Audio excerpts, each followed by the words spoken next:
क्या कारण था कि रावण ने बदला लेने के लिए श्री राम से सीधे युद्ध करने के स्थान पर उनकी पत्नी सीता जी का हरण करने का निश्चय किया था?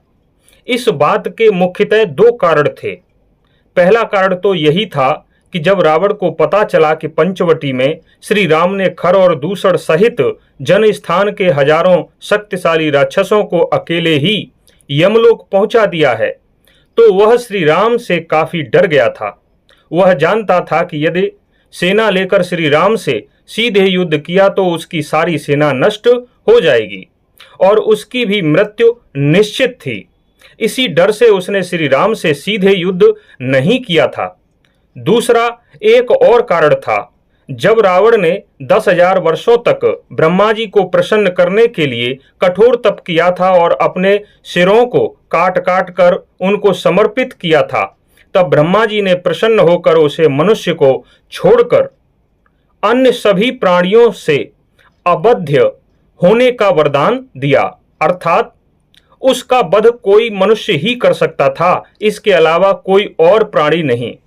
देवता, दानव, पिशाच, नाग, गंधर्व, सर्प, पशु, पक्षी कोई भी रावण को नहीं मार सकता था। श्री राम उस समय मनुष्य के रूप में ही तो थे। इन दो कारणों से रावण बहुत भयभीत हो गया था।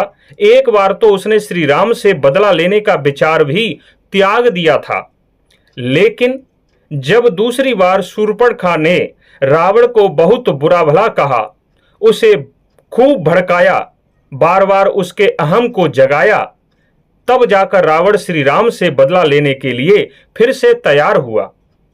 फिर उसने श्री राम की कमजोरी को ढूंढा, क्योंकि हर मनुष्य की कोई न कोई कमजोरी अवश्य होती है। सीता जी श्री राम की उस समय सबसे बड़ी कमजोरी थी, इसलिए उसने मारीच से मिलकर सीता जी के अपहरण करने की योजना बनाई।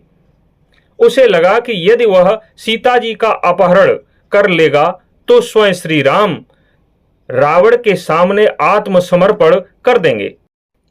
ऐसा करके वह शूर्पणखा के अपमान का और खरदूषण के वध का श्री राम से बदला ले लेगा और सीधे युद्ध भी नहीं करना पड़ेगा। बस यही दो मुख्य बिंदु थे जिसके कारण रावण ने बदला लेने के लिए श्री राम से सीधे युद्ध नहीं किया था, बल्कि श्री राम की कमजोरी को ढूंढकर उन पर पीछे से वार किया था, अर्थात उनकी पत्नी सीता जी का हरण कर लिया था। धन्यवाद।